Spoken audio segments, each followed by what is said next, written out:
చూడండి, ఇక్కడ బండల నుంచి వాటర్ ఫాల్స్ చూడండి ఎంత బాగున్నాయి వాటర్ ఫాల్స్. అయితే పైపులు వేస్తున్నారు అంట, పైన ఏమైనా పైపులు వాడి దగ్గర వస్తున్నాయి అంతా చాలామంది. ఇక్కడైతే పైపులు ఏం కానట్లేదు, ఇంకా పైన ఉంటాయి ఏమో పైపులు తెలియదు. ఇక్కడైతే నీళ్ళు వస్తూ ఉన్నాయి, బండల నుంచి వస్తున్నాయి నీళ్ళు. కార్లు కూడా వెళ్ళచ్చు, అలాగే బైకులు ఆటోలు అన్నీ కూడా వెళ్తాయి. కొండ ఎమ్మిడికి వెళ్తాయి, అక్కడి నుంచి మనమే వెక్కి మెట్లు వెళ్ళాలి. మెట్లు దాకా తీసుకొని వెళ్తాయి, తర్వాత వెక్కి వెళ్ళాలి. ఇంకా మనం కొండ ఎక్కేద్దాం. ఇప్పుడు నేను మీకు చూపించబోయే దర్గా ఎక్కడ ఉందంటే, ఉదగిరికొండ మెట్లు ఎక్కి కొద్దిగా దూరం వెళ్తేనే ఈ దర్గా ఉంటుంది. అంటే రచ్చ కన్నా కానీ ముందే ఈ దర్గా ఉంటుంది. చూడండి, లోపల 2 సమాధులు ఉన్నాయి, చెట్టు కూడా ఉంది. అది కొండ కదా, చూడండి ఇక్కడ నుంచి కొండ చూడండి ఎంత ఎత్తు ఉన్నాయో. ఈ సైడ్ ఒక కొండ, ఈ సైడ్ ఒక కొండ, ఎత్తు తిప్పలాగా ఉన్నాయి. బయట కూర్చోడానికి ఒక అడుగులాగా కూడా ఉంది, చూడండి రఫ్లాగా. సరే కదా, పైన రేకులు కూడా వేస్తుంటారు. నీళ్ళతోటి కాడికి వెళ్తున్నాము. నీళ్ళతోటి కాడికి వెళ్ళాలంటే ఇలా కోనకాలువ పక్కనే వెళ్ళాలి. అంటే మేము వెళ్ళే రూట్లో ఇలా కోనకాలువ వెంబడే వెళ్తేనే మనం నీళ్ళతోటి కాడికి వెళ్ళగలము. ఇంకా చాలా దారులు కూడా ఉండొచ్చు. ఇప్పుడైతే మీరు ఒకసారి నీళ్ళతొట్టును చూడండి ఎలా ఉందో. కొద్దిగా చెత్త పడి ఉన్నాయి కొద్దిగా నీళ్ళతొట్టులో, అంతేను. కానీ వర్షాకాలం అయితే నీళ్ళు చాలా బాగుంటాయి నిండగా. ఒకసారి చూడండి ఎలా ఉందో. చూశారు కదా, ఫస్ట్ అయితే ఇంత పెద్దగా ఈ మోడల్ అయితే లేదు నీళ్ళ తొట్టి, మామూలుగా ఒక తొట్టిలాగా ఉన్నది. ఇప్పుడు ఈ తొట్టిలోకి నీళ్ళు ఎక్కడి నుంచి వస్తున్నాయో చూద్దాం. ఇక్కడి నుంచే నీళ్ళు వస్తున్నాయి ఈ తొట్టిలోకి. ఈ నీళ్ళు ఎక్కడి నుంచి వస్తున్నాయి అంటే పైన రచ్చకాడ నుంచి వస్తున్నాయి. ఈ దారినే రచ్చకాడికి వెళ్ళాలి. చూడండి, ఈ దారినే రచ్చకాడికి వెళ్ళాలి. చూడండి, కోతి డ్యాన్స్ చేస్తుంది. చూశారు కదా, చూచు కోతి డ్యాన్స్ చేస్తుంది. అయితే చల్లగైతే ఉంటుంది. ఈ సైడ్ చూడండి ఒక కోతి కూడా ఉంది. చూశారు కదా ఎలా బెదిరిస్తుంది చూడండి. అవి అరుస్తున్నాయి, అవి కోతులు. ఏమన్నా తినడానికి తెచ్చుకుంటే మాత్రం తిని ఊపిక్కుంటాయి. జాగ్రత్తగా ఉండి మనం తినాలి. నీళ్ళతోటి పక్కనే నేరేడు పళ్ళు చెట్లు ఉంటాయి. చూశారు కదా, అవన్నీ నేరేడు పళ్ళు చెట్లు. నేరేడు పళ్ళు కాస్తాయి సీజన్లో, భలే ఉంటాయి నేరేడు పళ్ళు. ఇప్పుడు ఒకసారి లొకేషన్ చూడండి చుట్టూరు ఎలా ఉందో. చూడండి ఫ్రెండ్, కొండ దిగి వెళ్ళిపోతున్నాము. ఇప్పుడైతే ప్రజెంట్ అయితే చూశారు కదా, దిగిపోతా ఉన్నాము కొండ దిగి. ఉదయకొండ దిగ్గేటప్పుడు ఏమో కష్టము, దిగేటప్పుడు ఒక వలివేను, సింపుల్ దిగచ్చు. అడవిలో ఉండే శివాలయం దగ్గరికి వెళ్తున్నాము. ఆ శివాలయం ఎక్కడుందంటే చాబోలు అనే ఊరికాడ నుంచి ఒక 10 కిలోమీటర్లు లేదా 12 కిలోమీటర్లు గాన మనం అడవిలో గాన వెళ్తే అక్కడ శివాలయం ఉంటుంది. చూడడానికి ప్లేస్ చాలా బాగుంటుంది, అంటే చాలా విశాలంగా పెద్ద చోటుగా ఉంటుంది. ఆ పక్కనే నీళ్ళు తాగడానికి కూడా ఒక కాలువలాగా ఉంటుంది, నీళ్ళు తాగొచ్చు, చాలా బాగుంటాయి నీళ్ళు. పక్కనే శిలవలు ఉంటాయి, అలాగే శివలింగం ఉంటుంది, అలాగే నంది విగ్రహము ఉంటుంది అక్కడ. కాకపోతే శివాలయం ఎలా ఉంటుందంటే రేకులు వేస్తుంటారు, అంటే చెట్లకే జాయింట్ చేసి రేకులు వేస్తుంటారు. గుడి అయితే చాలా బాగుంటుంది. ఈ గుడి కాడ తిరునాళ్ళు ఎప్పుడు చేస్తారంటే శివరాత్రి టైంలో చేస్తారు.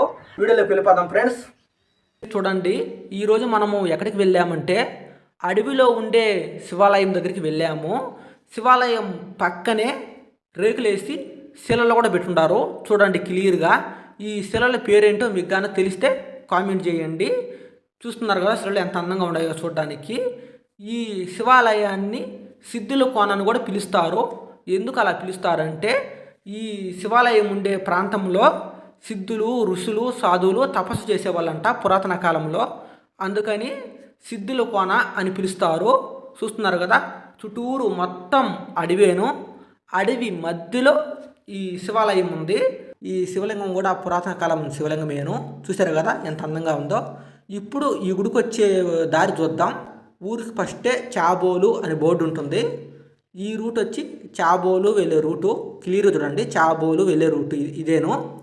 ఇప్పుడు మీకు కనిపించబోయే రూటు బద్వేల్ వెళ్ళే రూటు. ఈ రూటు బద్వేల్ వెళ్తుంది. గుడికి వెళ్ళే దారి స్టార్టింగ్ ఇలా ఉంటుంది. చూశారు కదా, మొత్తం కొండలు, ఎత్తైన కొండలు ఉంటాయి. క్లియర్ చూడండి ఎంత పెద్ద కొండలో. ఇది గుడికి వెళ్ళే స్టార్టింగ్ దారి ఇలా ఉంటుంది. చూస్తున్నారు కదా ఎలా ఉన్నాయో. ఇలాగే ఉంటాయి దారి, మొత్తం కొండలే చెట్లే ఉంటాయి, మొత్తం అడివేను. ఈ సైడ్ చూసినా కానీ కొండలేను. చూశారు కదా మొత్తం కొండలు ఎలా ఉన్నాయో. శివుడు ఫోటో ఉంది, ఫోటో కిందే శివలింగం ఉంది. చూశారు కదా శివలింగం. ఇప్పుడు ఫోటో చూడండి ఎంత బాగుందో. ఈ 2 చెట్లకి చుట్టూరు కలిపి రేకులేసి గుడిలాగా చేశారు. పక్కనే గంట ఉంది. శివుడు ఫోటో కింద శివలింగం ఉంది. కింద వచ్చి పసుపు ప్యాకెట్లు, కుంకుమ ప్యాకెట్లే ఉన్నాయి, అంతేను. కాకపోతే ఈ గుడి చుట్టూరు మొత్తం అడివేను. గుడి పక్కనే శిలలు పెట్టుంటారు. ఈ సైడ్ మొత్తం చూశారు కదా అయితే చాలా ప్రశాంతంగా ఉంటుంది. ప్లేస్ మాత్రం భలే ఉంటుంది ఆడ. విశాలంగా ఉంటుంది ప్లేసు. ఆ కాలంలో నీళ్ళు తాగొచ్చంట. ఎందుకంటే చాలామంది ఆ నీళ్ళు తాగుతున్నారు కూడా. ఆ ఊర్లో వాళ్ళు కూడా చెప్పారు ఆ నీళ్ళు తాగొచ్చని, మంచిదేనని. ఇప్పుడు ఇక్కడ పొయ్యిరాలు చూడండి, వరుసగా పొయ్యిలు ఉంటాయి. నాకు తెలిసి శివరాత్రి టైంలోనో లేకపోతే ఎవరైనా మామూలుగా చూడడానికి వచ్చిన వాళ్ళు పెట్టుకొని ఉంటారు పొంగళ్ళు అయ్యి. దానివల్లే పొయ్యిరాళ్ళు ఉంటాయి. ఆ చుట్టుపక్కల చాలా రాళ్ళు ఉంటాయి. ఆ కాలువ ఇమ్మిడంతా రాళ్ళేను. ఆడ పొంగళ్ళు పెట్టుకొని శివాలయానికి తీసుకువెళ్తారేమో పొంగళ్ళు. చూశారు కదా. అయితే ప్లేస్ అయితే మంచి ప్లేసు. ఎవరైనా చూడని వాళ్ళు ఉంటే ఖచ్చితంగా చూడండి, మీకు బాగా నచ్చుతుంది ఫ్రెండ్స్. చూడండి ఇదిగో కోస్తున్నాడు కాయని. చేపలేదు పడవ లాంటి కత్తి లాంటిది కత్తి తీసుకొని దీంతో ఇట్లా పెట్టి ఒక్క దెబ్బకి కోసేసాము. ఒక్క కాయ రెడీ కోసేసాము. చూసారు కదా. ఇంక 2 కాయలు ఉన్నాయి, ఎగుడు పోయాలి. ఇదిగో కాయ చూడండి, ఇదిగో కాయ.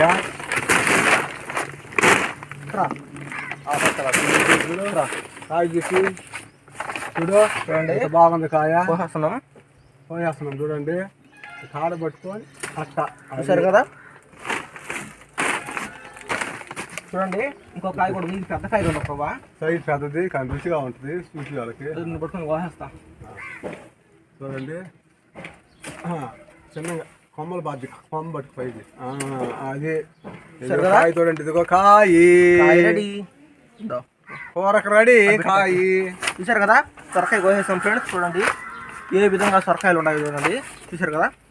గుమ్మడికాయ మోడల్లో ఉంది సొరకాయ. చూడండి కాయ అయితే సొరకాయ అనేది మేము తిన్నాం కూడా ఆల్రెడీ ముందు ఒకసారి. ఎందుకంటే కొమ్మలు వాలిపోతాయి మా చెట్టుకి కాసే కాపుకి మన చెట్టుకి. ఆల్రెడీ మేము కొన్ని కట్ చేసుకొని కూడా కర్రీ చేసుకొని తినేసాము. ఇంకా ఉన్నాయి మునక్కాయలు. అంటే బాగా కాసింది మునగ చెట్టు మాకు. ఈరోజు అయితే మాది సొరకాయ కర్రీ. చూడండి ఈ వెరైటీ సొరకాయలతో కర్రీ చేసుకోబోతున్నాము. చూడండి చిన్న చెట్టు ఎలా ఉందో.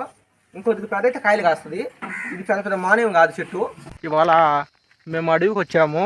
ఒకసారి చూడండి ఎలా ఉందో లొకేషను. ఇదే జానేపల్లి చెట్టు. చూసారు కదా. చూడండి చూడండి జానేపల్లి చెట్టు. ఇప్పుడు వచ్చి ఇంకా చూస్తాను. చూడండి కదా. చూపించి క్లియర్గా చూడండి జానేపల్లి చెట్లు. ఇప్పుడు ఒక 3 కాయలు కూడా చూపిస్తాను. ఇది చూపించు. చూసారు కదా. ఇంకా మాగలేదు, కొద్ది పచ్చిగా ఉంటాయి. మాగితే పుల్లగా ఉంటాయి, కొద్ది పచ్చి కాబట్టి తినచ్చు. అయినా ఏం కాదు, పచ్చి కూడా తినచ్చు. చూసారు కదా. వీటిని ఇతనంతో కూడా తినచ్చు. ఇతన మేము ఊయలేదు. బీరపళ్ళు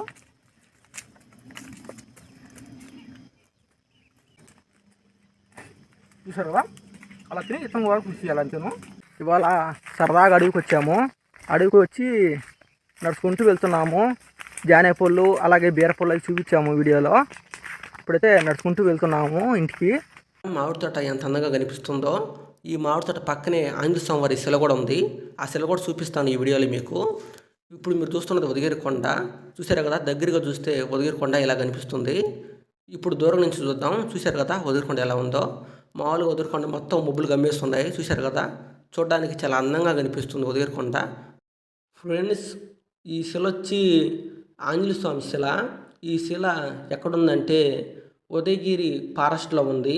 చూశారు కదా. మొత్తం చెట్లే కనిపిస్తున్నాయి.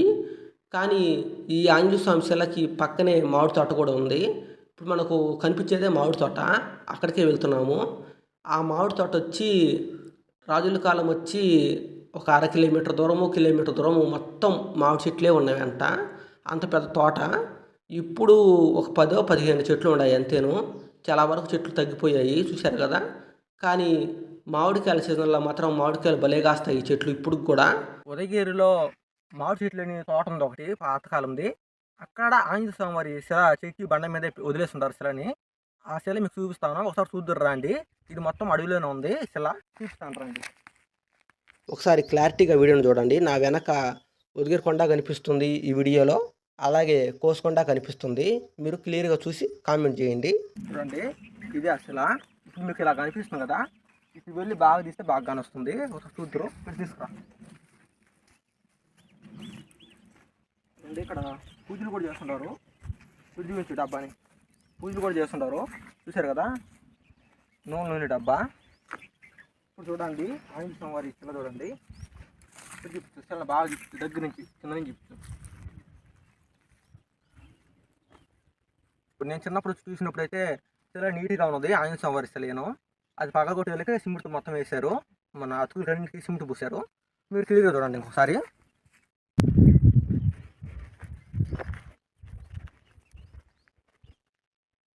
ఇదే ఆంజనేయ స్వామి వారి శిల.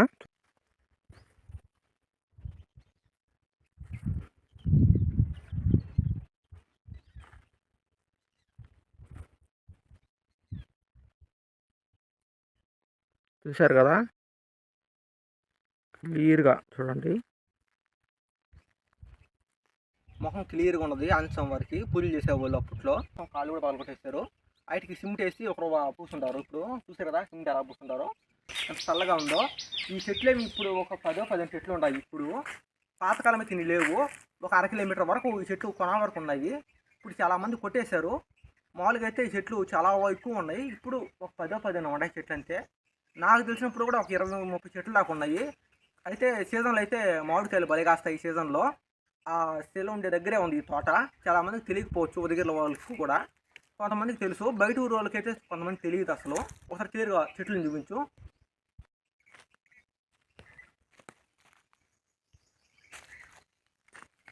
ఎందుకంటే సాధారణ బాగుంటుందని, ప్రశాంతంగా ఉంటుంది మనసుకి. వచ్చేవాళ్ళు ఫ్యామిలీలు కూడా వస్తుంటారు. వచ్చి సాయంత్రం దాకా ఇక్కడే ఉండేసి భోజనాలన్నీ చేసేసి అప్పుడు వెళ్తారు ఇక్కడి నుంచి. చూసారు కదా ఎంత సాధారణంగా ఉందో. ఈ వీడియో అయితే ఇంతే ఫ్రెండ్స్. బాయ్.